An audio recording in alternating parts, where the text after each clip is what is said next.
ஒரு இந்திய திரைப்படம் உலகின் மிகப்பெரிய திரைப்பட விழாக்களில் ஒன்றை உணர்ச்சிவசப்பட வைத்துள்ளது.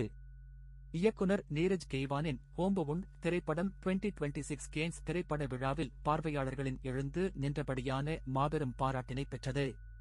இதற்கு பின்னணியில் உள்ள காரணம் மிகவும் உணர்ச்சிகரமானது. வறுமையிலிருந்து தப்பிக்கவும், சமூகத்தில் மரியாதையை பெறவும் காவல்துறையில் சேர வேண்டும் என்று கனவு காணும் ஒரு சிறிய இந்திய கிராமத்தைச் சேர்ந்த 2 பாலிய நண்பர்களின் கதையை இந்த படம் சொல்கிறது.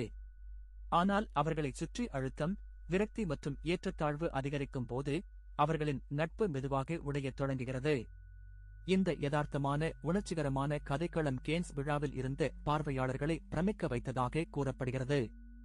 மக்கள் அனைவரும் எழுந்து நின்று பல நிமிடங்களுக்கு தொடர்ந்து கைதட்டி பாராட்டினர். இந்திய சினிமா ரசிகர்களுக்கு இந்த தருணம் நம்ப முடியாத அளவிற்கு மிகவும் சிறப்பு வாய்ந்ததாக அமைந்துள்ளது. ஏனென்றால் ஹோம்பவுண்ட் ஒரு பிரம்மாண்டமான கமர்ஷியல் ஆக்ஷன் படம் அல்ல. இது மனித போராட்டம், நட்பு மற்றும் நம்பிக்கையை அடிப்படையாக கொண்ட ஒரு யதார்த்தமான, உணர்ச்சிகரமான கதையாகும். இதுதான் உலகளாவிய அளவில் அனைவருடனும் மிகச்சரியாக ஒன்றிப்போக காரணமாக அமைந்தது. பார்வையாளர்கள் விஷுவல் எஃபெக்ட்ஸ் அல்லது விளம்பர பகட்டுகளுக்காக பாராட்டவில்லை.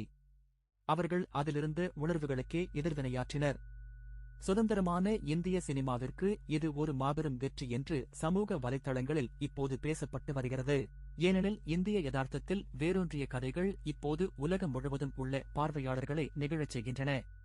ஒரு சிறிய கிராமத்துக் கதை, உணர்ச்சிகரமான ஒரு திரைப்படம், இந்தியாவிற்காக கேன்ஸ் விழாவையே எழுந்து நின்று கைதட்ட வைத்த ஒரு மாபெரும் தருணம். எனவே சுதந்திரமான இந்திய திரைப்படங்களுக்கு இனி உலகளாவிய கவனம் அதிகம் கிடைக்க வேண்டும் என்று நீங்கள் நினைக்கிறீர்களா? உங்கள் கருத்தை கீழே கமெண்ட் செய்யுங்கள்.